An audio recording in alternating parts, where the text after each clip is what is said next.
Welcome one and welcome all to the greatest show of them all. It is, I think, kind of maybe at the very least like a cameo from a character that was once on the show, on the season, on the series, whatever, that has returned. It is sort of the NFC East Mixtape, BLG. How goes it? RJ, long time, no podcast. So, it's funny to take people behind the curtain here. Okay. As we do. I really don't talk to you a lot anymore. It's not like, hey, I'm sure, if anyone's ever wondering about that, I wonder if RJ and Brandon talk outside of the show. It's not that we never talk, but we definitely don't talk as much as we did when we actually used to podcast together regularly, which, to be clear, no lack of desire to do that on our end, just so people know. Not really, something we just decided to stop doing ourselves. But we also do appreciate the people who have missed it and voiced that. Yeah, it's been individually, like relative to the team that I cover, it's been a very weird 2024. Just kind of everything happening with the Cowboys and the podcast and the mixtape, and appreciating the feedback that everybody had to offer, obviously. And while I don't want to in any way, I don't know what the opposite of thank is, besmirch or poo-poo, but I don't want to do that to anyone. But what I will say is, because it is something that we want to do, kind of annoying to still get the where's the mixtape questions. Like, your question's as good as ours. I mean, we definitely want to do this. I don't want to speak for you, Brandon, but we want to do this on a regular basis, and so that remains the goal. That has always been the goal. Mm-hmm. And just for full context, this is, we're going to call it an episode of the mixtape, but it's not, or it is. Again, it's kind of halfway in between. It is up on the Belong on the Boys YouTube channel, and we're going to see if we can get it on the Bleeding Green Nation YouTube channel. And if you can also offer the specifics on the audio side of things, because I know that there is a home for that this week, at least. Yeah, we have some former BGN podcast contributors over at the Eagles Pin Pool Network. Shane Half and Johnny Page. Obviously, Johnny Page does a lot of good film breakdowns at Bleeding Green Nation. A lot of people recognize his name, certainly on our end. Also planning to have the audio posted there, which maybe you're listening to. So you already know that, but in case you were maybe on the YouTube version and wanted to go find that there, just a bonus. We're not, as of right now, it's not a regular full-time thing, again, as we'd like it to be, but there is that for now. Okay, so we just actually cannot cover everything. It's impossible. So I have a proposed template for this pseudo episode of the mixtape, and also to Brandon's point about how very little we talk. And I think Brandon's awesome. It's just we're busy. That's right. But so we haven't discussed this at all. We haven't run anything by each other. We just said, let's record on Wednesday. And that's what we're doing. So do you want to hear my proposed template and see if you agree with it or disagree? We have to go in divisional order. We have to start with the Commanders. No. Obviously, we have to go into. Well, I'm fine going in divisional order. No, we can't do that. It's an Eagles Cowboys week. We have to talk about this game. Well, I actually think it should only be Eagles Cowboys discussion. Sure. So then that amends my proposal. Well, maybe some closing thoughts. Sure. So that kind of amends my proposal. My proposal is then the 10 things episode. Sure. So 10 things, you get 5, I get 5. You can make all 5 of yours about the Cowboys, and things, they're bullet points, whatever, questions if you want to bring up, to raise, whatever. But we kind of riff through 10 different data points relative to these two teams. You get 5, I get 5. You can go first, or I can go first if you want, because I sprung this on you at the moment. But you go first. Okay, so again, it could be about Eagles or Cowboys. Again, so it could be like a vent thing to get your perspective on a Cowboys thing or whatever. My thing is about the Eagles, and I really am so sad that we didn't have the mixtape so that I could come on here and jump on the Howie Roseman just reads Daniel Jeremiah's mock drafts, and that's why everybody thinks he's a good general manager. I would have had so much fun with that. I'm also very sad that Russell Wilson is good again, and I haven't been able to impersonate him a single time. We did talk about that, to be clear, but my Eagles thing is they might make signing veteran free agent running backs a thing again. The Saquon Barkley thing has worked out beautifully, perfectly, wonderfully, especially for the we are people. I know that you are not.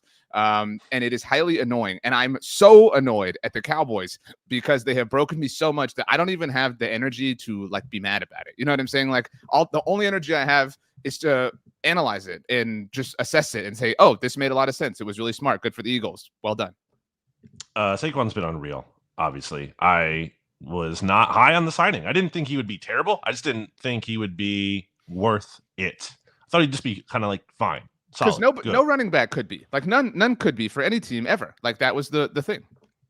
And I think even the most like optimistic people about his signing would have to admit he's been even better than they possibly realistically could have expected. I mean, like it was just one play, but that play like basically encapsulates how unreal he's been for the Eagles this season when he has that catch on third down short of the sticks against the Jags, jukes a defender, spins out of the way of another, and then does the most insane thing I've probably ever seen a player try to do on a football field where he like reverse jumped over someone. Like watching that live, I just started laughing. I was like, I didn't even know what to say. Nick Sirianni didn't know what to say after the game. It's like, how do you even give commentary or analysis on that play? That's just unreal. And his numbers this season have been unreal. He's NFC Offensive Player of the Week for the third time this year in 8 games. He had that award 3 times, the same amount with the Giants in 74 games over 6 seasons. Like he's been unreal. He won't win MVP, but he's in that kind of conversation if you're talking about the top candidates. And I don't know if he's going to win Offensive Player of the Year because Derrick Henry's been so unreal, but he's right there. And if Henry stumbles or gets hurt or whatever, misses some time, Saquon is suddenly the front runner for that award. So Saquon's been unreal, and basically in every way too. Like as a runner, as a runner, as like a big play threat, as a runner when short yardage, getting the tough yards, as a pass catcher, like as a pass blocker, literally anything you could want from Saquon Barkley, he's given you. There have been some like. He had the drop against the Falcons. They lose that game. He's had the fumble in this game, which I don't really agree was a fumble. There's been some weird down moments, but like, I mean, it's very much a net positive. He had the huge coming out party, obviously, in the opener in Brazil. And I was so excited because this was before I was like fully broken. But I was so excited during the Monday night loss to the Falcons, which I also would have had a field day with the Jason Kelsey stuff. Like it was so over the top. It was so ridiculous. Again, I'm just trying to vomit everything I can, and make up for lost time. But I was so excited that it was going to be like the break point and the flash point or whatever. And it wasn't. And he's been insane. I mean, he really has. You mentioned the big plays. Correct me if I'm wrong. The Eagles probably lose to the Saints without Saquon. I mean, like that play at the very end kind of like, if this team, is a 12-win team or a 13-win team, like you can argue that obviously there's a lot of games left to go, but like you could argue he has literally pulled games from the jaws of defeat. And obviously the Saints have kind of fallen off since then. I do want to say, like, while we're on this subject, that I've seen a lot, and if I was a Giants fan, I would probably be stirring the pot on this, but I think it was the right move. It's really unfortunate for the Giants that this is blown up like directly in their face, but it made sense. Now, it only actually makes sense if they move forward properly, which they have yet to completely and totally do. But I said many times on the mixtape that it made sense to pay Daniel Jones what they did when they did. So, like, there's so much reverse bagging happening on the Giants. And my only point with that is, like, you don't need to reverse bag. There's enough to bag right now on the Giants. Like, you know what I'm saying? Like, you're making the bagging ineffective by reverse bagging instead of properly presently bagging. So that was my first thing. It didn't make sense because they made other bad decisions, right? Like that's really why it didn't make sense to keep him. Like if they made other good decisions and let's move on. We got to move on to things. Then it would have made more sense. Just a quick point on that. Okay, you're up. All right. Why don't we talk about the guy that? So before last season, we had a big debate. It was like, no, Nick Sirianni's better than Mike McCarthy. We're both like making the case for the coach of the team we cover, and I think by the end of the year, we're like, this guy sucks. They should fire this guy. Why is he still here? So really a long journey with him. Look, I know how you already feel about like the biggest culprit when it comes to the Cowboys, why they're this bad is what you were saying all offseason. What we were saying all offseason before we stopped podcasting is the front office, Jerry Jones specifically, didn't do anything basically to help the team out. Now, that being said, Mike McCarthy still has to make chicken salad out of chicken, what, and he has to make the most of the situation he's given, and that's what good coaches do. That's what Mike Tomlin, typically like why he gets so much credit. Vic Fangio with Eagles defense right now, like you do more with less, and it's obviously impossible, I think, to argue Mike McCarthy has done that here. So, I mean, he seems like a dead man walking, very much. So I want you to confirm that. And then also, okay. Who do you want the Cowboys coach to be next year? So one of our favorite sayings around here, like if we had a studio and we had like signs and things like that, like one of them would be like a funny font that would say multiple things can be true. More than one thing can be true. The verbiage was always multiple things. No, it's I have the shirt from Holden got me two shirts. Well, Holden made it wrong. More than one thing could be true. No, also, I want to use Holden as an example. I love really all of you Eagles fans, but for those of you who think that like trolling me or other Cowboys fans about the team is going to get what you want, I really actually regret to inform you like it won't. But like we hate this team more than you do. So I mean, I'm hopeful that we can one day reach a point where we hate each other, like, completely, but that's just not where we're at right now, like you and I. But that being said, a cousin on the more than one thing can be a true thing is that things could have been true that are now no longer true. And I do believe that Mike McCarthy made chicken salad in 2020 as an example. And if you recall, I gave him a lot of props then because at the time we had never seen in the 21st century, really, with franchise quarterbacks, a Cowboys head coach, granted the one was Jason Garrett, make chicken salad when the quarterback was lost due to injury. I mean, the Cowboys somewhat rallied in 2020, and obviously the Commanders or the football team won that division with a below 500 record at the time. And the Cowboys rallied to be in the mix with Andy Dalton under center, which was, again, a huge growth from the staff that preceded him. So we've seen regression there. And I maintain everything that I said about McCarthy and defended him for, because he has to date done things, granted, well in the past now, that had not happened throughout this entire drought, which is embarrassingly long. That doesn't mean he's amazing, but it is context that is necessary. Now, I agree with you, obviously, and myself, that the Cowboys set him up rather poorly this offseason. And not only set him up poorly from a, variable standpoint, but stirred the pot. Like made everything chaotic and toxic and dramatic and challenged him, forced him to live and operate through that. I've asked this all the time, obviously. What I would have done at the time, you either had to extend him or fire him, obviously, after they lost to the Packers. And people say now, like, extend him? What, are you stupid? Like, again, my argument was, I even told you that they had to fire him, but you had to do one or the other to avoid this. And if you had extended him, then guess what? If you were still right here, right now in the exact same situation, you could fire him. It's just money. And it's just like now you can actually throw the like richest franchise in the world thing out, because then it would literally be, oh, all you have to do is set money on fire and you have all of it. So who cares at that point in time? But they set him up poorly. They brought back Mike Zimmer and acted like that was a big old deal. And people actually fell for that carrot. And I can't believe it. They brought back you Zeke. did too. You wanted Mike Zimmer to be an upgrade over Dan Quinn. I wanted Mike, and I was out on Dan Quinn. I wanted Mike Zimmer over Ron Rivera and Rex Ryan, who were the only serious options. But you can check any tape you want. Ron Rivera. I told you all along. No, he's better than Mike McCarthy. We don't have the time.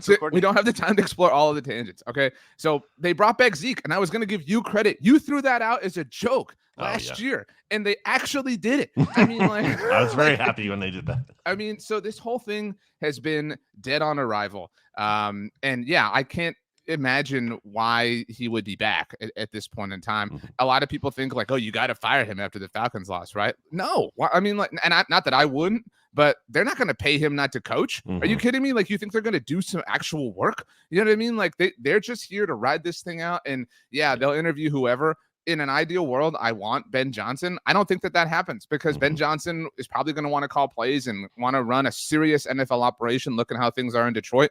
So I don't think Bill Belichick will sign up for this either. I mean, the name I've thrown out, and this is just a prediction, and it's a kind of bold, funny one more than anything. I bet you Jason Garrett gets an interview. That's really? Like what I tell me you can't see it. Like, tell me you can't. I can't see it. I can't see it. I think he'll get an interview. You know who might? A lot of people. Kellen Moore. A lot of people have thrown out Kellen Moore, obviously. That would be like Baby Garrett. And a lot of people, this is really far fetched, but have thrown out Jason Witten. Like he's the next Jason Garrett. I please do that. For any Eagles fans unaware, he's coaching high school football. Not that qualifies him, but I mean, just again, if you're curious for what he's doing, he's going to coach a game without a headset, just like he ran that one time without the helmet on the field. That was against the Eagles, and it was awesome. The Cowboys won that game. But wow, how amazing! Yeah, man, yeah, like really made a big difference. It's really, really, really bad. And this does not excuse him or exonerate him because he is making it worse, which is, should be charged against him. But right. I mean, who could thrive in this? And that's not to say like keep Mike McCarthy, but I feel for him. I have empathy for him on a human level. You're up next. Okay. I feel like I should go Cowboys now and you should go Eagles, right? Like we should kind of balance it out. I actually want your opinion on what the most like Cowboys thing that they've done is since we stopped podcasting. So like that could be bringing Zeke back, like in Cowboys, like in the funny meme way that you define them, but in a realistic meme way, like because a lot of people be like, oh, typical Cowboys when it's disconnected from reality. So like something that is actually tethered to reality that they actually did or have done or continue to do, that you look at and you're like, only these losers, man. I think it has to be like the stories about, the tours and how football isn't like the top priority, which has been, a through line through previous conversations, not a new kind of thing. But I think that really kind of underscores what went wrong in the offseason in terms of the approach of how, there was that big Twitter thread. I always forget who did that, of like how the Cowboys another business that the Jones have and not that priority, which is very different from there's a lot of sports owners who are also probably similar thinking.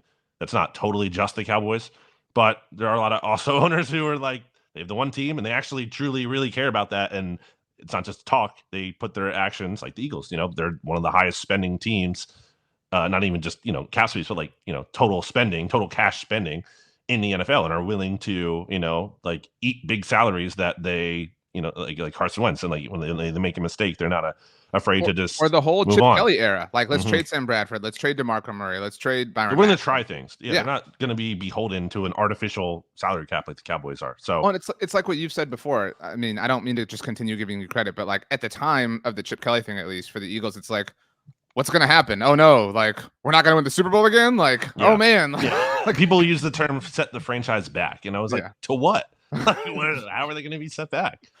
And that's kind of where I'm at. And that's why I wanted to ask the question. Like, I mean, for anyone who's like 40 or younger, like you have all of the cons of being a Dallas Cowboys fan and none of the pros. You know what I'm saying? Like you only get the, like when they lose, like the memes and the jokes and the insults that your friends or coworkers or whoever like throw at you, but you don't have any of the like good times, right? Like, I mean, if you're an Eagles fan, like when things are really embarrassing, like they were last year, at least you're like, well, you know what? We won the Super Bowl a couple of years ago, and I went out with my friends that night, or whatever. You know what I mean? Like you have that. Like you can hold on to that forever.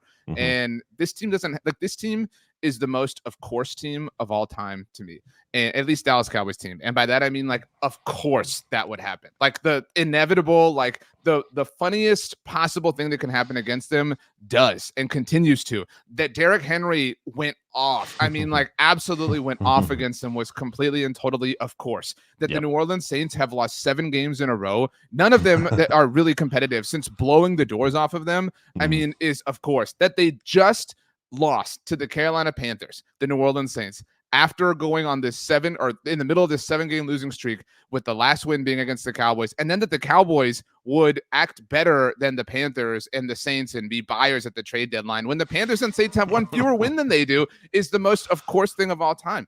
I mean, it is.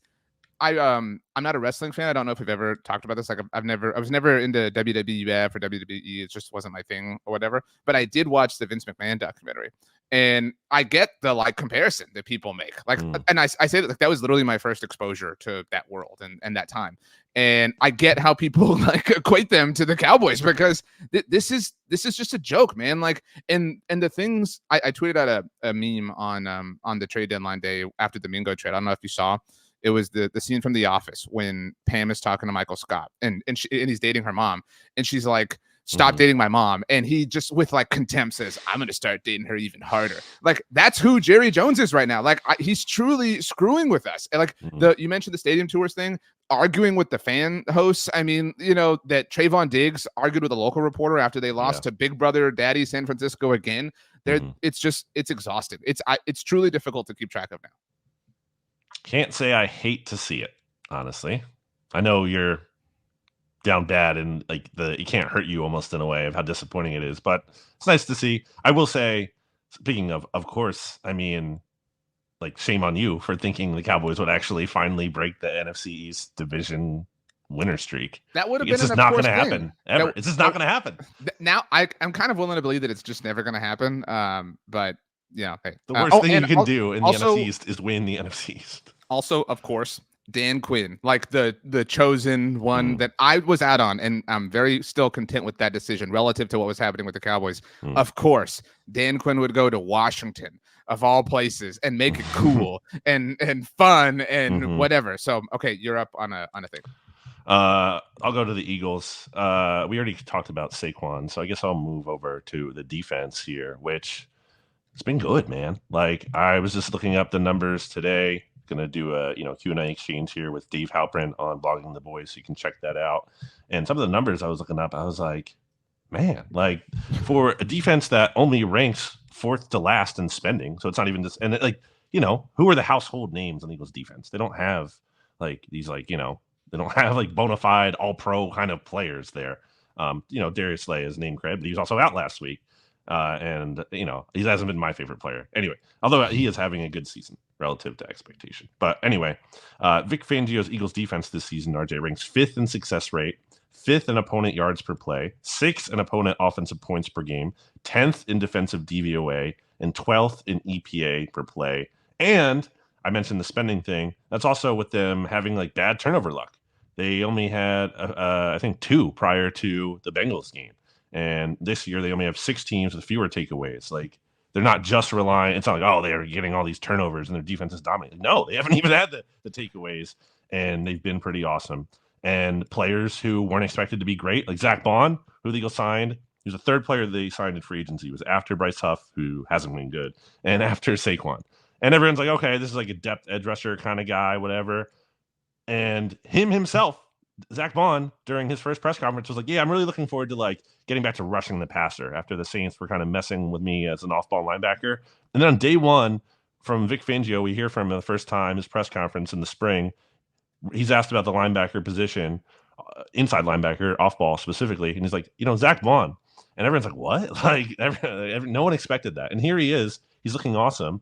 He has like the 2nd highest coverage grade on Pro Football Focus, like behind Fred Warner. Like, it's insane how good that guy has been. And I think that's very much a product of Vic Fangio getting the most out of lesser talent and unestablished players. So this Eagles defense, which like the expectations for the year basically were just like, be solid. Just don't be a total disaster like you were at the end of last season. Just be competent. The offense can do the heavy lifting. They haven't faced the best quarterbacks, obviously, over this past 4-game stretch, although they did play well against Burrow. But they're legit. I picked the Bengals in that game, and I really thought, oh man, this is going to be like the exposure of the Eagles or whatever, and it wasn't. And I agree with you, and I feel like what's most impressive is that it's happening in spite of all the like obvious things not working. Like the Nakobe Dean thing. I know he had the interception, right? He has been working more recently. Like, well, I mean, but he hasn't realized the like initial moment of euphoria is all. But granted, that was peak like Howie Roseman is a god, whatever. Like, but I mean, the Devin White thing didn't work out, right? Like all the some things like were these like huge whiffs, and you would think like, oh, with multiple huge whiffs, call them however many you want, the bottom would come out, but it hasn't. Like, and it's because you have an adult in the room running the defense, and I think that there are, I don't know how many we can name, but there's a handful of, I would say defensive coordinators is definitely the archetype of like when you get that dude and he's coordinating your defense, like it's going to be good. Vic Fangio is one. Dan Quinn is obviously another. Wade Phillips is another one of those guys. Jim Schwartz. Yeah. Like there's just some, like they can go anywhere and they will always find a way to be successful. And so it's smart to do the easy thing. And I think that if you allow me to kind of spin into my next thing, it is about the Eagles. I think that is a great quality of Nick Sirianni. Now, I'm going to give your boy. I'm going to give Nick some credit on being less annoying this year, although I'm also upset that we didn't have the opportunity to talk after fighting with Eagles fans of all things. Really bizarre. So also like Nick, maybe like, you're not new around there. Like, if you're gonna fight with any fan base in the world, like maybe not the one to poke. Just, I mean, like, well, after you like barely beat the Browns by 4 points. I know. So, and that you now have multiple games where you've done this to the fan base, the stadium in general. It's also not a good look. But he is the weirdest mix of like the most annoying person in the world and a really good football coach. And I think part of what makes him a really good football coach is, and we as a football society don't give enough credit to the like quote unquote walk around head coaches. People act like, well, what's he doing? He's not calling plays. And that can be a fair criticism at times. But I think that Nick is kind of a really good manager. I mean, what I'm about to say is going to sound really stupid, and it wouldn't be a proper mixtape episode without like an outlandish thing that I said about the Eagles happening. Doug Peterson won the Super Bowl, and in that sense, that makes him like untouchable and the first Super Bowl and all the stuff, whatever. Bunch of injuries to that team. Right. So, and not to quarterback. Not to take anything away. I think certainly if the Eagles were to win a Super Bowl under Nick Sirianni, my point is even more proven. I think like on the whole, Nick Sirianni is like arguably. It's also Andy Reid's unique, but like he is one of the best coaches in Philadelphia Eagles franchise history. Like I feel confident in that. Like they are so successful under him. And we are so quick to give all the credit here, there, wherever. And I feel like Eagles fans are now chief among this group. Like nobody wants to give Nick Sirianni any credit whatsoever. Like the guy deserves more than his fair share at this point. And he has, to that point, also, incited a lot of things and dug his own grave a lot of times, and has made things a lot more harder than they have to be. But I think he's a top key point. He's a top. In the NFC, I think the only coaches who I think are 100% better than him are Kyle Shanahan, and I'm not willing to go there on Dan Campbell yet. Wow. Not yet. I think the thing with Sirianni, there is a case to be made, obviously, that he's deserves more credit. He's underappreciated because you just look at the win-loss record. It's obviously great. It's like, it's hard to argue with that when you just look at that alone.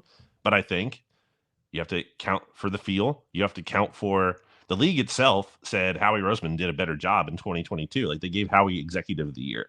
And I think me going into this season, I projected the Eagles to go 3-14. I felt like that was a little high, but I was like, I'm looking at the schedule here and I'm looking at their talent. I believe in their talent. I don't really, but at the same time, I still have them winning like one game in the playoffs and then losing because I think as that margin for error shrinks, I don't trust Nick Sirianni, especially when it comes to game management. Now this sucks, but that doesn't mean he's not good. I mean, like just because you don't trust him doesn't mean he isn't good at what he's doing. I think, but you even mentioned it in there in terms of like making it harder than it has to be. I think there is something to like he might bring the talent down a little bit. I think he's been at his best this season in game, especially. I think the culture stuff is reset. I give him credit for that. That's rebounded from where it was late last year. That's absolutely relevant. I give him total credit for that. And I've also been willing to give him credit for that in the past as like one of the best things he does. But like the game management hasn't been good. And I'm worried it could bring the talent down. Like at the very least, I just need him to stay out of the way. And I think he did that really well in a couple of these wins, specifically against the Giants and the Bengals. Like just don't mess it up. Like you don't have to, ideally you want your coach to give you an edge and get more out of less. But like I will settle for just don't mess it up. Like don't drag the team down. And that's my concern. I get that, but like that's not how like what this team is. You know what I mean? Like in a perfect world, it is what it is. There's a ton of talent. Just don't screw it up. I trust him. I'm looking at other teams. To use that word, I trust him. I trust that he will get a better performance out of his team more than I do Sean McDermott, more than I do Zach Taylor. Like to use some other coaches who generate a lot of buzz, obviously.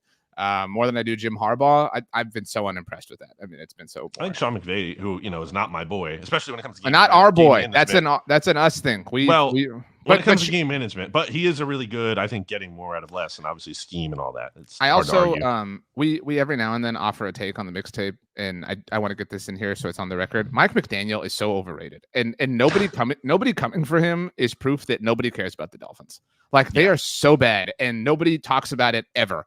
And I've actually in things I've written said like if the Eagles were having that season, Nick Sirianni would be like the leading subject point on SportsCenter and NFL Live every single day. But like it's like it's the Dolphins, whatever. It's like whatever. So that was my thing. Go Nick Sirianni. Yeah.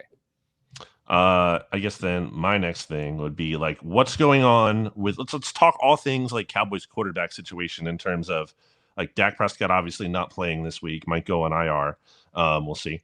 Jerry said that is going to happen. And there's some tough games coming up too. You play the Texans next. Who else is? I don't know. Some other tough teams. I don't know. The Texans schedule. and then at Commanders the Sunday before Thanksgiving. Okay, so missing some key games here. And then the Giants on Thanksgiving, and then the Bengals on Monday Night Football in the Simpsons alternate cast. I did see that. I have no comment on that. I mean, I love the Simpsons. Nothing against the Simpsons, but just never seen an episode. Anyway, what? Yeah. What are you talking about? I don't know what I was doing in the 90s that I wasn't into it's WWE and The Simpsons. I mean, but whatever. To answer your question, it looks likely. Wait, I wasn't even done posing it. So, yeah, Dak hurt. I wasn't done. Dak is hurt, but he was playing, I think, as you have said, many people I've seen say, worst football of his career prior to getting hurt. And again, kind of goes into the Mike McCarthy thing, not really set up for success in the most helpful way, but still not making the most of the situation and turning the ball over way too much. So I want to talk about Dak here, and then but I also want to talk about long term, how you're feeling about him and what this kind of season he had, but also what's going on for this week in terms of who starts, who should start. More than one thing can be true. It was absolutely the right decision to pay Dak. It took way too long. I said before the Eagles paid Jalen Hurts that was the time to do it. He was eligible. You could have done it right then. And Jalen Hurts is what APY? 52 million APY. Is that correct? Or 51? Something like that. Yeah, whatever. I mean, and Dak's at 60. I mean, so it's stupid. I mean, this will get forgotten as we get further and further away from it. They signed him on literally the day that the season began. I remember. Literally in the morning shows on that Sunday is when it happened. And it was so dumb and it was ridiculous. And they just wanted the attention. So, and good for Dak. I mean, good for Dak. And I know you've given him props for this, for not bending the knee, and he could have wielded even more power. Yeah. If you think about it, but unprecedented amount if he right. But he, it sounds stupid. And there's the, he sucks people that will, whatever. But he signed for $60 million a year, and it was a team-friendly discount, in the grand overall potential scheme. But to get away from that, because we've discussed that ad nauseum, I think that sometimes we can look at quarterbacks and look at break points in their careers. And I think for Dak, 2019 is one of them, which incidentally was the final year of his rookie contract. That was when John Kitna was his quarterback's coach, and that was the first year of Kellen Moore as offensive coordinator. And he really turned into a different kind of passer, a much more aggressive aerial passer. Before then, it was kind of the Zeke show, and he was just viewed as a game manager, bus driver, whatever. So this is unquestionably the worst year of his career in that time, the post of evolution. There's still a case to be made. It's his career on the whole, but that 2017 season was really, really tough. Obviously the Zeke suspension didn't help, but that's neither here nor there. So yeah, not making chicken salad, which you can definitely put on Dak. And that contract, while it's unfair, it is kind of fair to say, dude, you're getting all the money. You're the quarterback and the most important person. And look, I have said many times that Dak doesn't step a single toe out of line, which is why when he said the thing about the people throwing stuff at officials a few years back, that was so out of character for Dak when they lost to the Niners in the playoffs. And do you remember when they were throwing beer bottles and stuff? So Dak has had a few moments like that this year alone at training camp. And obviously the vibes have not been great. Dak was asked about fans hate everything, blah, blah. And he said, well, you need to get over it. And I'm paraphrasing. He was like, it probably hurt us more than it hurt you because we're on the team. And it's hey, now chill out a little bit, Dak, because this has been our team a lot longer than it's been yours or CD's or whatever. I know a lot of you grew up rooting for the team, but there's no wrong way to be a fan. So you can't tell me that I have to get over something. Not that I want to harp on it, but that was the first whoa, that's a little bit interesting kind of comment from Dak. And then that he said he got caught on camera saying that they suck. I mean, this past week, which is, he said more than that, but yes, I know, he did but say that.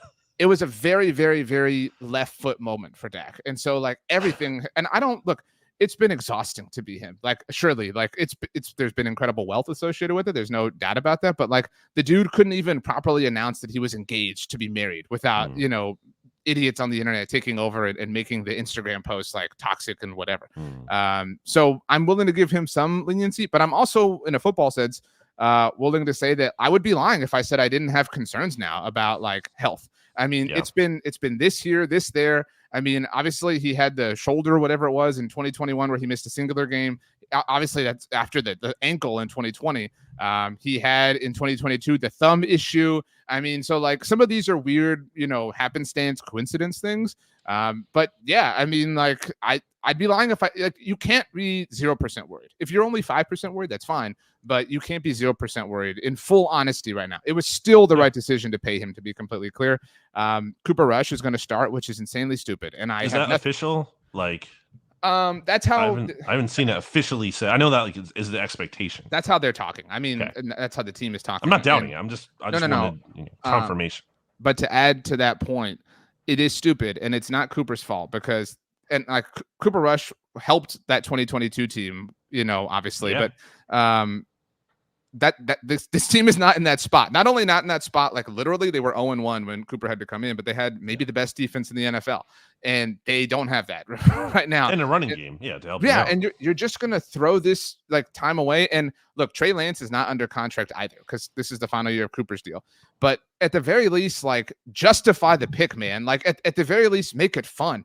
And that they can't start Trey Lance because he hasn't developed is such an indictment against their overall process on what was obviously a bad trade the moment that they executed it, and that it all is happening in the same week on the same days that they sent another 4th-round pick to one of the worst wide receiver or for one of the worst wide receivers in the NFL to the Carolina Panthers. It's peak hilarity at this point. Yeah, I think first on Dak, he turns 32 next year. Like it's not ancient in today's NFL for quarterbacks, but it's not young either.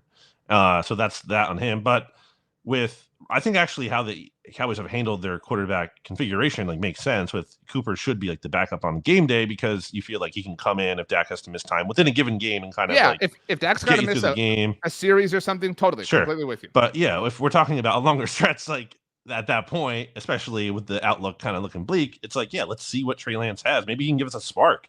Maybe he can be the answer in the future. Unlikely, but there's possibility there where what Cooper Rush is. He's not anything other than a decent backup quarterback to have on game day. So if I were the Cowboys, I'd be playing Lance. Even if there weren't a possibility, even if you don't believe there was one, you paid for it believing that there is. It's like ordering food for the table and being like, I'm really hungry, but I'm good. I know I paid for the appetizer, but these potato skins just they aren't hitting for me. So just take them back, throw them away. I'm good. It's stupid. Yeah. So anyway, Eagles played the Cowboys in 2022 with Cooper Rush, and that did not really go so well for him. We'll see how that is this week. The line is at where's it at now? -7. Opened at 6.5, and that's on the road. And for the context, by the way, Eagles 7-point road favorites in Dallas, where they've not won since 2017. The Eagles opened as 6.5 home favorites against the Jags. For context, that's pretty brutal. I mean, by the way, the most probably disrespectful line I've ever seen was last week when the Saints were something 11-point or whatever 7, whatever it was, road favorites. No, the worst was when the Chiefs were dogs against the Niners. That was so stupid. That was free money. No, that's dumb. I'm saying this was so pathetic for Panthers fans to be massive underdogs at home to a team that has lost 6 games in a row, and they won. So whatever. But anyway. So also to contextualize where the Cowboys are at in their funk, it's difficult to put this in a tweet, but I tried the other day. So the last game they won at home was the Saturday night win against Detroit last year, the penultimate game of the regular season, the controversial ending. That was the night that Jimmy Johnson went into the Ring of Honor, if you recall. They have lost every home game since, and not only lost, but been humiliated. That's so funny because they were so good at home. How does that just flip? Well, I mean, I'm not a believer in curses or anything like that, but maybe there's a new curse. You know what I mean? They've lost every, and not only have they lost every single game, but what's the one good? I'm legitimately asking you, what has happened to the Cowboys since that moment in time to where you're damn, that sucks, or man, not even damn, that sucks. Oh man, I wish that hadn't happened. Name one thing. The big external free agent who they signed, Eric Kendricks, agreed to terms with the 49ers earlier in that day. I mean, name the thing, the one thing. It could be small. It wasn't even it changed from season to season because it was still last year in the playoffs. So the Packers came to town. It was the same team from last year that still had that happen, and then this carry over into the next season. So I don't know. It's weird. But I think you're up next on your 4th thing. Well, I'm supposed to get a call. I tried to delay it. So if from who? And it's a radio hit. So if you and I have to take a break in real time, big time. we might have to do that. Interview during the. Okay. No, I didn't. We were scheduled to be done with this by now, but you had to delay it on a last second sort of notice thing. So we might have to, in terms of you and I and our recording, pause this and come back. But just heads up. When? Now? In a moment. It was supposed to happen at 12:15, but I texted and asked if I could delay, and I haven't heard back. So I'll bring up my thing, and then we'll kind of figure this out as we go along. I mean, my thing on the Cowboys is we haven't had any podcasts to be able to like say these things out loud. Like I still put videos out on our YouTube channel and stuff, and I know you've been doing stuff with Shield the Ringer, and that's awesome. But like, man, I legitimately like football less. And I feel the way you seem to feel near the tail end of last season when the collapse was happening.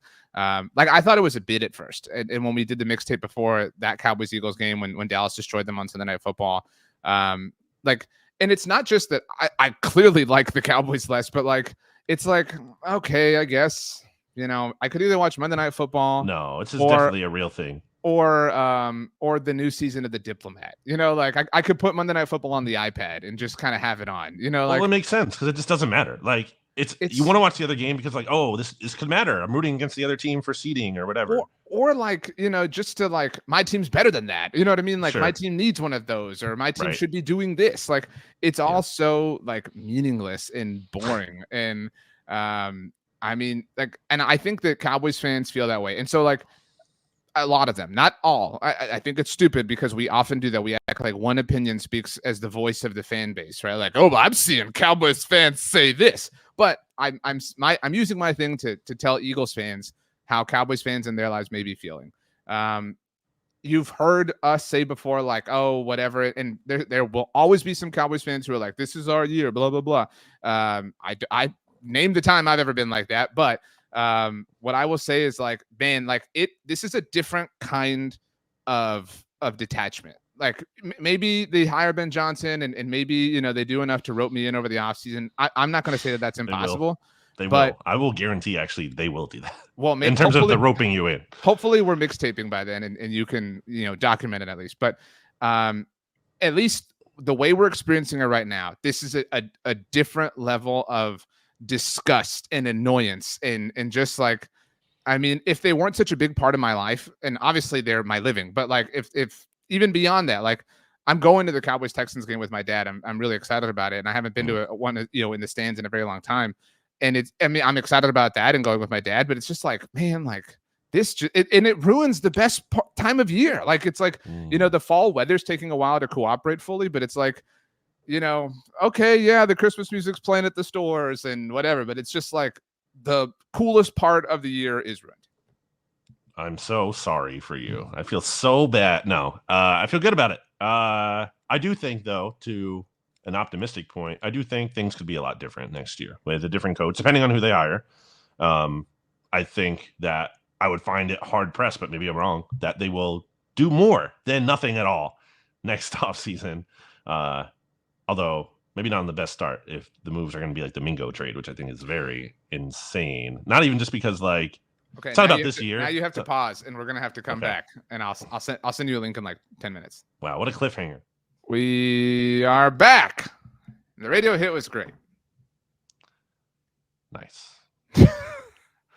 PLG. While we were in our pseudo break, you said that you downloaded a new recipe for something that you were going to be I was cooking. talking to you during your radio hit, and you picked that up. What recipe did you download to make?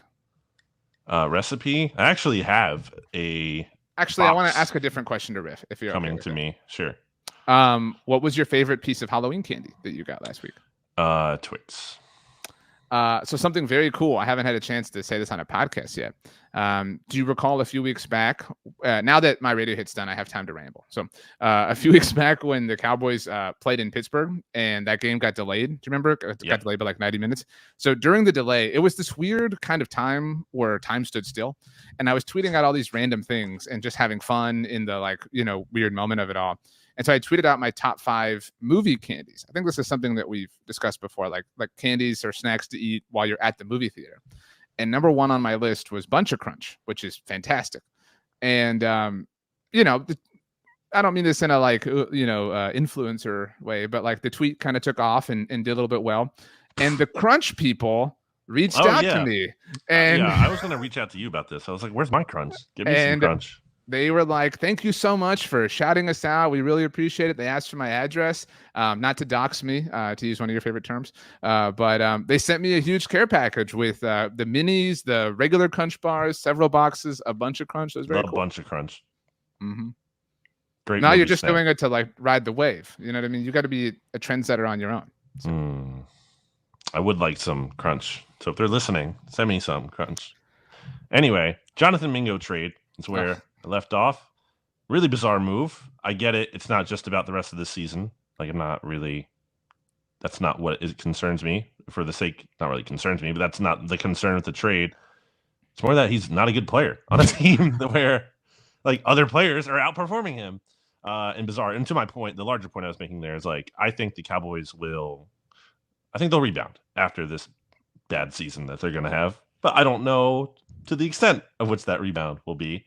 And certainly the front office isn't inspiring a lot of confidence. I think, I just think they'll be better. It'll feel better than it does right now, but I also don't know how good it'll feel. Like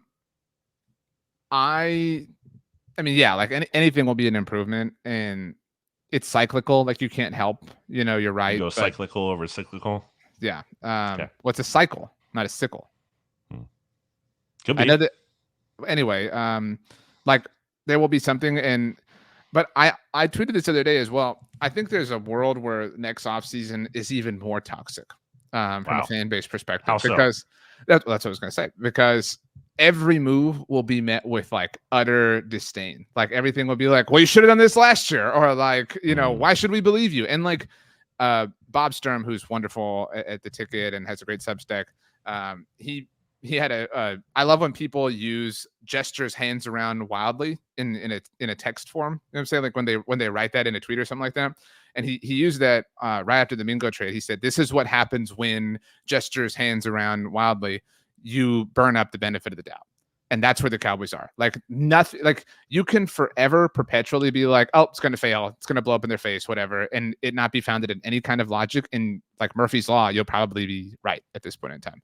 And so, I mean, they've lost a lot of homers, and maybe some of them will crawl back to your point. But I do think people will be like, oh, so now you want to trade, or now you want to sign, or now you want to extend early. And they will have consequences from this, is my point, for a very long time. Well, you'll have in the eyes of the fans. You'll have the Micah Parsons extension, right, to celebrate, unless they trade him to the Eagles, where he actually does want to play. I do think that like riles any of us up at this point. Like, I mean, it is what it is. It's not about riling. It's just true. It's true. Cool. Okay, great. Anyway, you have next? One more thing, and then we can move on to the Commanders and Giants. I mean, it's kind of like, it's tough because it's a matchup here where they talk about the actual game. Okay. Right. Well, like, I was looking forward to this one because even with the Cowboys struggling, it's like, okay, one of the few times we get to see Dak Prescott go up against Jalen Hurts. We literally saw it the last time they played, and you told us that game didn't count. It didn't. And it did count, but it wasn't you were like, a particularly interesting matchup with even footing. I don't care about this one, so whatever. I said they were going to lose. It was guaranteed they're going to lose. They're coming off. They were at a terrible spot. Anyway. Okay, but again, we saw it, and now it's like, oh, well, we never see it. We literally just saw it the last time they played. But we don't see it as often as we should, which is the point. But we literally just the last time it happened, it was this. So I'm not saying we never see it. I'm saying we don't see it like there's too many times. The point is, and you'll agree with this, or you should agree with this. We saw it in both games last year. Both games were Dak Hurts. That's so rare. That's what I mean. Like that's a rare thing. Hurts has been in the NFL for like 10 minutes. I mean, so this is there since 2020. We've seen the same matchup fifth season now. Okay. Anyway. We're not seeing it this weekend, is the point. And that has also been a common trend throughout this Eagles-Cowboys matchup, or games, regardless, in Week 18, where the game actually doesn't matter. So, but this one does matter, I would say, at least for the Eagles, and being able to kind of like stick a fork in the Cowboys, basically, at this point. So there is that, and I guess that's really the big angle for the game. Is there any hope for you number one, that the Cowboys can actually win this game? And like, if they did, would you be like, season is back on? No, there's nothing that could convince me this season is back on. So this is the 17th time, I believe, that the Cowboys have had 3 or fewer wins through their first 8 games. They're 3-5, obviously. And outside of 2020, which was, the quarterback's hurt, the season's over type thing. The last time they were in this spot was 2018. And everybody remembers that, obviously, because they traded for Amari Cooper. They were actually 3-4 when they made that trade. And then they lost that first game with him in the Monday Night Football game that Jason Witten called, the Jason Witten who would return from the booth to play for them the next year. The same team who employs Zeke Elliott at the moment in time. But anyway, so they lost that game to fall to 3-5. Now they played the Eagles just like now when they were 3-5. That game was in Philly. That was kind of I wouldn't say we felt the same. I don't remember how you felt then. But it was a do or die game at that moment, especially because they had just traded for Amari. It felt like they could fire Jason Garrett. They should fire Jason Garrett, whatever. They won, I think, 5 in a row to rip them off. And so, I mean, they kind of stole that division. So even if they did win this game, it'd be like, cool, you're 4-5. Now you're going to play the Texans. And I know they're a little bit down right now. But then, like, I don't view the Eagles, and I really am not trolling, as the threat in the division. I think it's Washington now. Sure. I mean, they're first. So, like, barring a collapse from them, like they're at a point now where they're not just 3-5. They would have to do very, very well and get some help beyond their control. So now you're really asking for a lot. And I just, again, there's nothing that could really happen that would make me feel like season's back on. And then even if like they're in the wild card mix, they don't have the tiebreaker over the 49ers, so they have that going against them. You're probably like realistically hoping for a 7th seed at best in terms of being able to make the playoffs. Realistically, you're probably hoping the team bottoms out, I'm guessing. Yeah, and that's why like they are at the bottom. Like that's why like starting Cooper Rush is so like empty calories to me. You know what I mean? Like I did want to put something on your radar. Maybe you can create some sort of content about this if it does happen. So every week I shout out to Stathead and the Pro Football Reference. Every week I comb through the recent game for the Cowboys and look for like things that stand out or whatever, and kind of look at them through the lens of both Cowboys franchise history and NFL history, just to kind of see like, oh, wow, they're the first team to do this, or they're the first team since whoever to do this. So the Cowboys have a 5-game streak at home of something horrible. They have allowed 415 total yards. Wow. This dates back to last year, obviously, to that Lions game, actually, that we were talking about a moment ago, or a lot of moments ago for you and I in real time. But anyway, so in 5 consecutive games in their building, they have allowed 415 total yards. So that's the number for the Eagles to reach. Because if the Eagles do, the Cowboys will have the longest home streak ever. The Cowboys are one of 2 teams to have a 5-game home streak of such variety. The other team was the 2012 New Orleans Saints with Rob Ryan calling the shots. So if the Eagles hit 415 total yards, they put the Cowboys in misery all by themselves. How do you think this game goes then?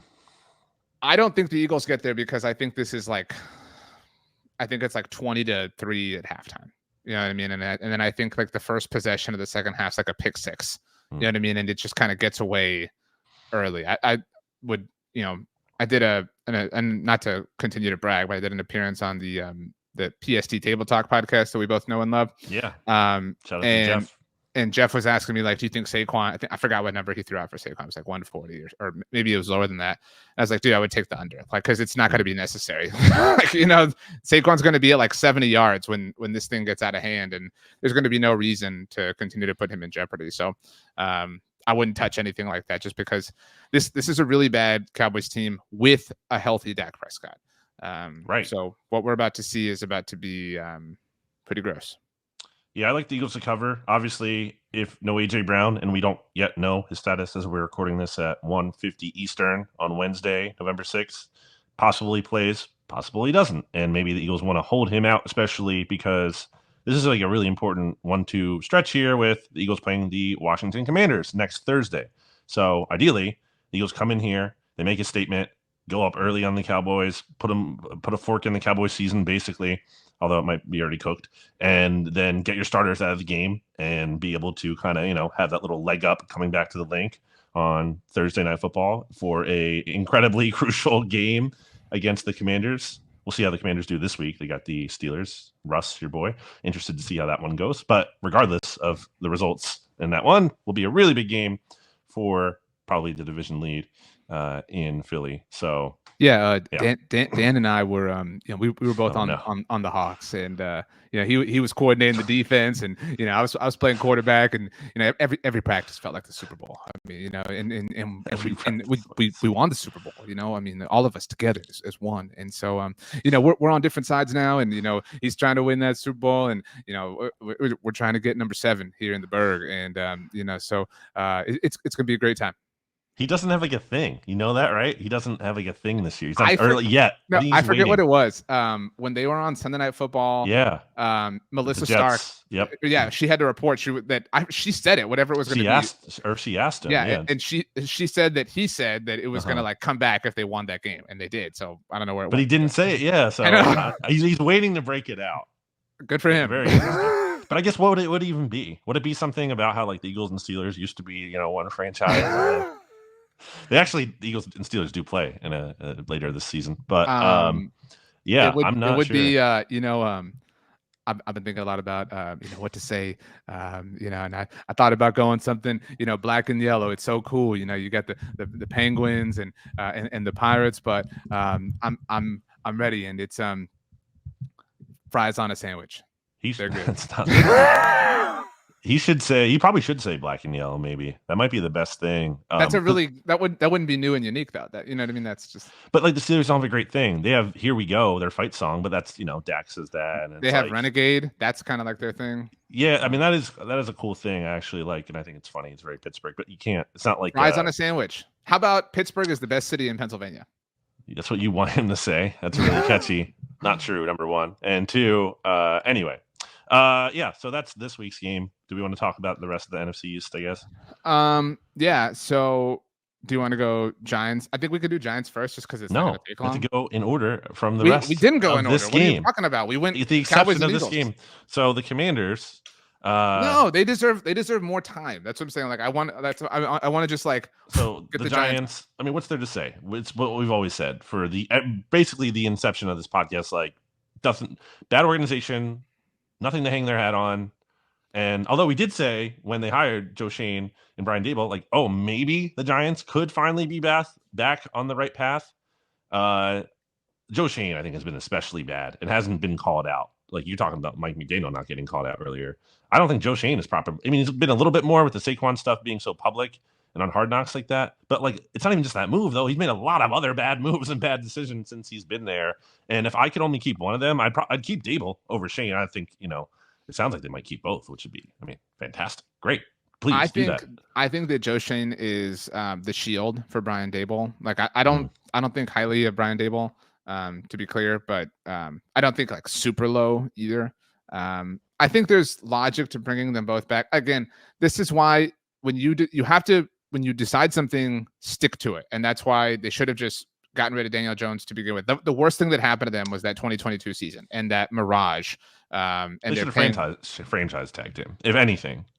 I mean, it's just, I understand, like I've said many times, why they paid him and they didn't set the market when they did. I mean, that was obvious, in and of itself that he wasn't. I think it's fair to see one more season in that circumstance. Usually I agree with you, yes, but I think that was a unique circumstance where you want to see it one more time before you pay. And if you have to pay more in the short term, it's worth it.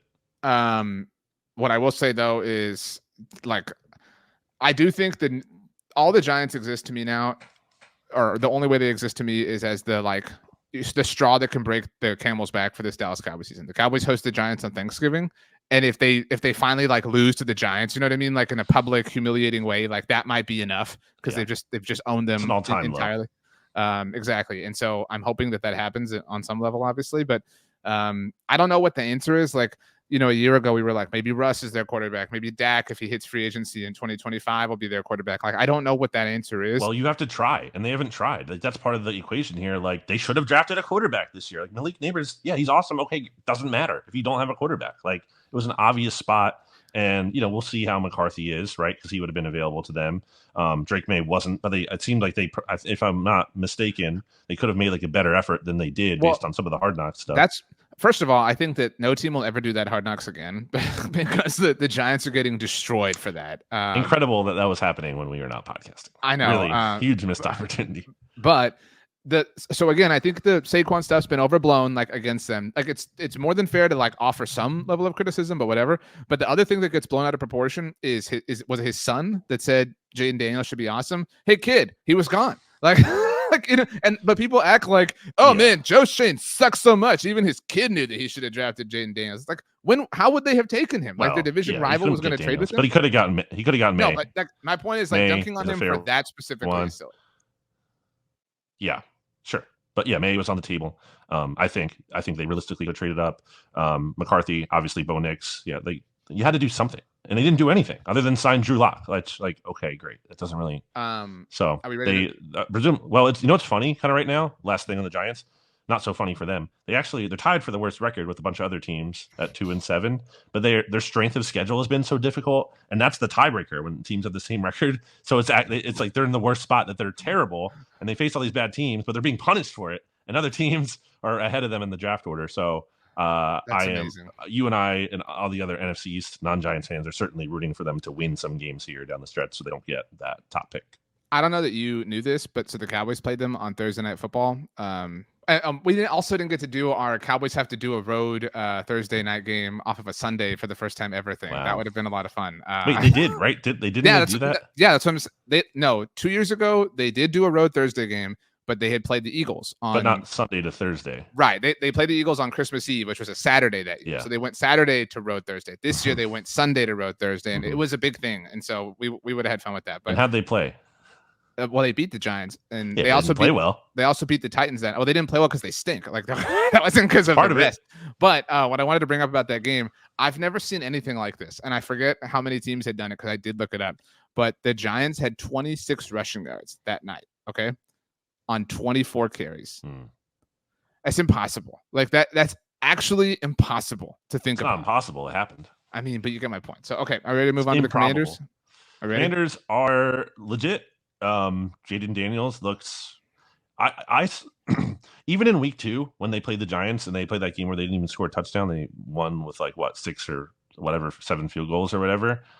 Like the composure that he had was really stood out to me and has throughout really the season. And I'm not alone in thinking that. I'm not saying that, but I just think he's been so impressive. And obviously the Hail Mary, I think he's actually gotten too much credit for that. He's part of the play, but it's not skill.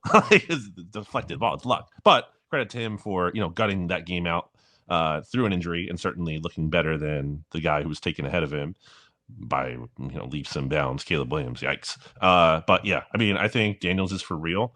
There is obviously the kind of RG3 comparisons going on of is this gonna last? Because I think Daniels is looking better than RG3 did. Or at least more sustainable, and I think isn't running as much. It looks more, what's the word? Elevated as a passer. But I do think with his frame and everything, and how he has gotten a little bit banged up early, that's a legitimate. It's not a non-story. It's a legitimate thing that could unseat them. And also, just again, the nature of this division. It's not Jaden Daniels is here, and now the Commanders are going to win the division every year. That's not how this division goes. So. I am at this point, and this was 12 years ago, so I don't know if you agree with this, but what's it been? They've I don't think they've had their bye, so they're 9 games in. Through the first 9 games, I'm more afraid of the Jaden Daniels era than I was the RG3 era. The RG3 era never felt I was never really worried that was going to become a full-on thing. They were 3-6 that team, right? Well, no, I think they were 2-7, and I think they won out. Okay. And they beat the Cowboys on Thanksgiving. That was a big old deal. But what he was just, and I know it was happening at the same time as Colin Kaepernick and everything, but it never felt like it was going to really stick. I know that's easy to say with hindsight, but there's Dan Snyder was still there. Yeah. Right. And that's a big part of it. I don't think that this is outlandish. They seem kind of cool. There's, you know what I mean? It seems cool and it seems fun, and their vibes are undeniably really good. Yeah, and the Hail Mary thing is that's when I don't mean it's your year, they're gonna win the Super Bowl, but that's when it's real, it's actually happening for you. Yep. And those black uniforms rock, man. Like those, if they get rid of the lines bordering the last names on the back, it's their best uniform. Like they shouldn't wear anything else. It's all, the helmet is great. Like I love it. And if I'm being honest too, it is kind of cool to see that fan base like get a little full of themselves. Like no, like it's always fun to beat them. Don't get me wrong, but like it's cool to see them have something legitimate. You know what I mean? And not just to be like Ryan Kerrigan is awesome. You know what I mean? Like they have, because it's not just Jaden Daniels. It's everything about them. And I mean, I think they're going to win the division, and it will be their like. I don't put a lot of stock into their recent division titles because they all came, at least when the Cowboys suffered season-ending injuries to their quarterbacks. But this will be their like first true, authentic division title in a very, very long time. Yeah, if they won it, as opposed to like everyone else just lost it. Right. I think this could be a year of them winning it. And I actually, from a theater standpoint, would like to see, it be contentious between them and Philly, because it obviously won't be Dallas. And see them take it from Philly, knock them off, even though they're not reigning division champions. I mean, I think that's what's going to happen, basically. I mean, I think they play in week 16 again after they play on Thursday Night Football. So it's going to be... That's in D.C.? Yeah, that one will be at FedEx. Yeah. Well, it's in Landover, Maryland, but yes. Man, and they're spending, like, they got Marshawn Lattimore. You know what I mean? Like, how cool! Like, it's just that's a big acquisition for them. He's only like what, 28? Like, not even just for this year. He's not a rental. Like, this is a foundation player. I think they have him for 2 more years. Now they might redo the deal and whatever. Sure, but like, who cares? It's not a rental. Is the point? Yeah. Like, that's someone they could actually add, and at a big position of weakness for them too. Like, and it helps them. Like, Emmanuel Forbes is a disaster. That was like as a terrible pick. I think at the time, not just in hindsight with how small he is. But anyway, like that's a huge addition for them. I've always thought that Dan Quinn was really smart about waiting for the right opportunity to be a head coach for the first time. So often, like people like Brian Dable, they not everyone's in as luxurious of a position as Dan Quinn was in Seattle, to where they can, like Kellen Moore kind of tried to be, obviously hasn't been a head coach yet, but where like I'm going to get multiple bites at the apple. And Dan, I don't remember off the top of my head how many interviews, if Dan Quinn took any before that Atlanta job came open after they fired Mike Smith. But like, you always want to go somewhere with like a planted, firm franchise quarterback, and he did. And I'm not taking anything away from Dan Quinn, obviously, but like they got really lucky in that Daniels has really hit. But they also like they're able to win when he's not like overpowering, which is representative of a good team, because they spent money. Like they understand that this is something that requires a lot of work and a lot of effort, and good for them. He walked into a situation where they're the number 2 overall pick, and like I think the most cap space in the NFL, and a bunch of other draft picks too. And I think they've created a good environment there with like they signed some young kind of foundational players, but then you mix in Bobby Wagner, who's still really good. You have Zach Ertz, Austin Eckler. They added like a good mix of like young guys. For Dorrance Armstrong or Dante Fowler. Those guys too, to build around, but also some veterans too, to kind of, help like raise the floor and also kind of be like culture setters for a new regime. So, I mean, Adam Peters has done a really good job. He swindled the Eagles in the Jahan Dotson trade, which has not worked out well for them, and also emboldened them to make the Lattimore move. They didn't actually use the pick they got from the Eagles. But it gave them more ground to stand on. Absolutely. Like, and they could have made the trade without it, but like it gave them even more reason to be like, oh yeah, who cares? Like a 3rd round pick, we already have another one. So, although it looks like he may have lost the Cooper to Dean trade, that has really worked out well for the Eagles there. So, you take some, you lose some, win some, you lose some. But the lesson to be learned, and this is where I'll reference the Cowboys again, isn't like, oh well, we lost this or we won that, so we have to only do the things we won and never do the things that we lost. Like, no, man, like you keep trying, like you keep swinging, you keep trading, you keep moving, you keep whatevering. And I'm not out on Caleb Williams yet. Because I mean, he's a tipped Hail Mary away from us thinking very differently about that game. And maybe, no, he looked really bad. Okay, they looked really great in London before all that stuff. And man, I feel for Matt Eberflus. But either way, I think it's Washington's division. What are the odds, actually, as I say that? I'm sure. Just look that up. Ooh, it's our first mixtape, if we're calling that with FanDuel Sportsbook is our odds partner at SB Nation. Odds to win the NFC East. The Eagles are still the favorite. Oh my gosh, dude. So the Eagles are minus 145. The Commanders are plus 110. So it's pretty close. There's a sizable drop. The Cowboys are at plus 5,500, which is like, holy crap, that's really bad. The Giants are plus 55,000. I will say the Commanders, I don't think they're frauds at all, but I will say they played the second easiest schedule this year in terms of strength of schedule. But tell me the hard games remaining on their schedule. If you don't, here it is. So yeah, Steelers, probably not a lot. I think that's a tough game. I think it's tough. I'll say that. At Philly, definitely tough. Dallas, not tough. Right. And dude, Dan Quinn is gonna hang 50 on these fools. I mean, anyway. Tennessee, not tough. Not tough. New Orleans, dude, their bye is not until Sunday, December 8th. That is nuts. It's a late bye. At New Orleans with Marshawn Lattimore. Not tough. Philly again. Tough. Atlanta's tough.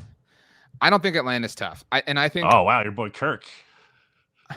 Man, we also didn't get to pod after Jalen Hurts. I know it was the Saquon tip, but after Kirk.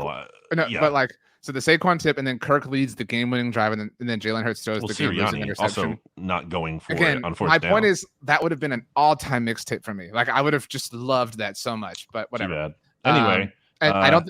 But I was gonna say on Atlanta, I recorded with Stats recently, and I didn't tell him this, but you can tell him I said it. The 49ers are going to look really bad this week. Like, really bad. Maybe not really, really bad, but they're going to look bad. And people are going to go, what happened? What do you mean? What happened? Because the Niners looked great last time we saw them. Yeah, last time you saw them was against the Cowboys. And then they went on their bye. I actually like the 49ers this week. They're playing a Bucs team coming off Monday Night Football. With the 49ers Monday Football. So I actually do think they're going to look good. Monday Night Football. Monday. So I actually don't agree with you. I get what you're saying, but I don't agree with you for this specific matchup.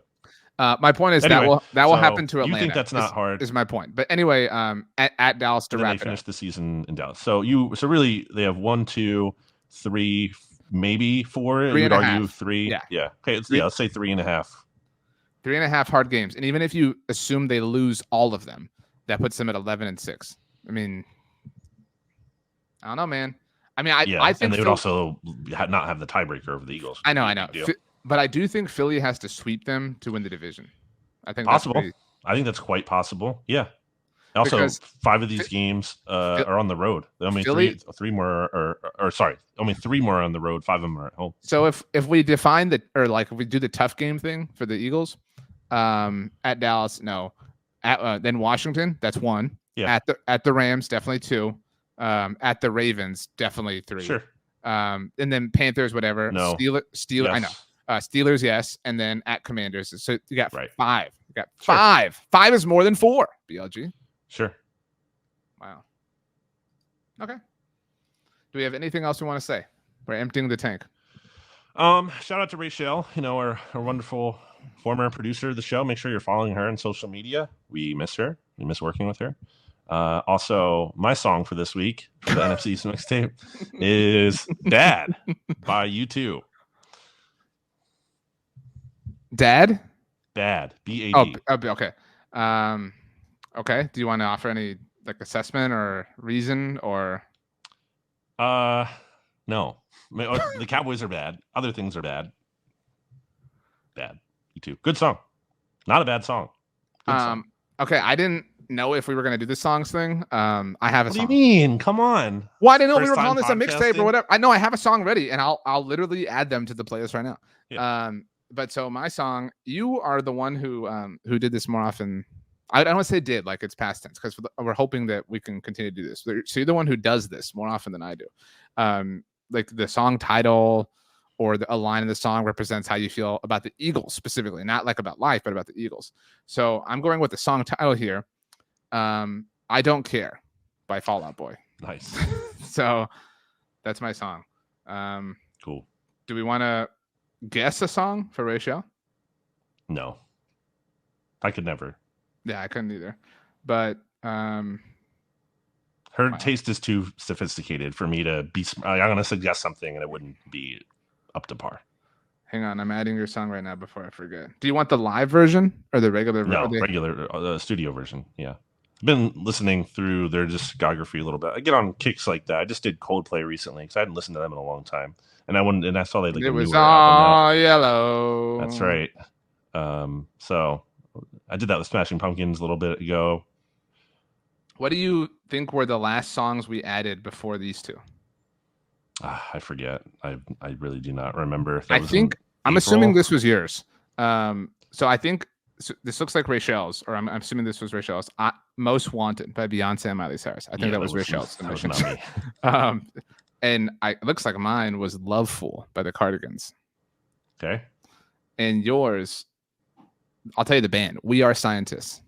Oh. What I know the song goes. What? It's embarrassing. Say that you'll stay. It's called After Hours. After Hours, yeah. It's not yes. I couldn't think of it because that part isn't in the chorus. It's something they say else otherwise in the song. Do we want to push this out today that we're recording it? The day we're recording it? Sure, like immediately? Okay. I mean, I will try. No I'm going to then. It's going to be out very soon. So yeah, why not? So if you're watching this on Wednesday, just know that we're wearing the same clothes. So wow. All right. You mean like we're both wearing each other's clothes? No.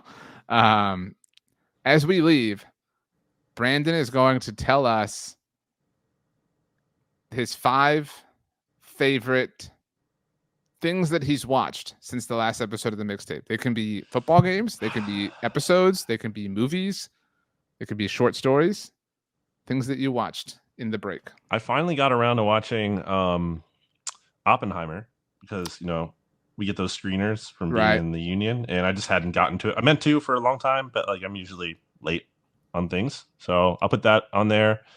I don't think it was like my favorite movie of all time. Like it's not like that kind of thing for me. It was interesting, worth watching. I'm gonna go Agatha all along. I actually really liked that. Stat said he was watching that one. That one. It was like I think people who aren't even into Marvel might like that. Like I think that was really well done. I was impressed. I was not going into that with any expectations or negative expectations, and it was like that was really good, and it fit for me. I like Halloween kind of stuff and the time of year, so that was probably an added bonus. I mean, 5 is a lot. I don't even know if I've watched 5 things since then. Let's get to 5 together. I mentioned the Vince McMahon documentary, and as someone who had no knowledge whatsoever of wrestling, it was really interesting. It was like, oh, Stone Cold Steve Austin. I've heard of him. Like, that was kind of the experience I was having throughout the entire thing. House of the Dragon, definitely season 2. Really like that a lot. Excited for season 3. Definitely. Just love the sun.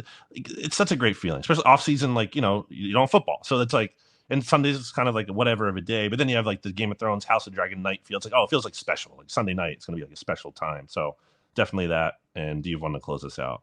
I'm going to close this out with something I haven't seen, but something that I'm going to see very shortly. And it's one of the screeners that you talked about. For anyone who is unaware, as we are members of the writers, I forget the official name. The WGAE. So I've actually never understood if we are allowed to vote or what we vote for or how to vote, but we're sent these things so that we can vote. They're screeners of movies, and you have like a special code and everything. It's like a big old deal. Very cool. It's a very like unexpected perk. And they used to send, I'm sure you remember this, like some shows or movies would send like little packages. Yeah, I have like some like little things like that around my place here still. Yeah, I remember my wife watched The Marvelous Mrs. Maisel. I was just thinking of that one. Yeah, they give like a little pink case. It was like a little makeup bag, purse type thing. Whatever. I have a bunch of sticky notes like right at over here off camera from that. I got, but now they're all emails. It's just like, here's your code, and go to the website or download the app or whatever. Yeah. So I watched Wonka. That was not good. I did not like that. Yeah. I love Charlie and the Chocolate Factory. Willy Wonka's great, but the original one, not the Johnny Depp. This Timothy Chalamet is not great. But so I have 3 screeners in my email right now. One is for Dune 2, which I haven't seen. And you said you gave a shout out to Rachel, a semi-frequent member of the mixtape. Shout out to Steven Serta. We've been thinking about Steven a lot too. And always support him and his podcast network and his crew. Steven was the one who I actually, right before everything, I started reading Dune off of Steven's recommendation. And I've been wanting to see him. Yeah, so I haven't finished the book, but I have seen the first movie of the redone movies. So you should have it too. We have the screener for Dune 2. Oh, and okay. which check your email. And but I got an email yesterday with a screener. I know it comes out like next week, but there's something cool to watching it on the screener than like Disney Plus. I mean, it makes you feel cool, Sure. you know. And so I got the screener for Deadpool and Wolverine. So I'm excited. I did see that. That's not one. It wouldn't be in my. I liked it, but it's not in my top 5. Wow. Do we want to close with like a message to the mixologists? They've been waiting to hear from us for a long time. And it's from Charlie and the Chocolate Factory with Gene Wilder. And it goes, "We are the makers of music, and we are the dreamers of dreams."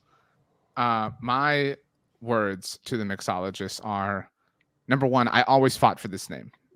Just so you know. Brandon was the one who opposed it.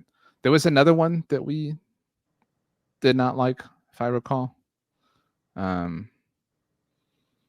right, let's wrap this up. Okay. Brr! I'm in the icebox. If you know what that means, then we really love you. BLG, tell everybody we love them. Love you.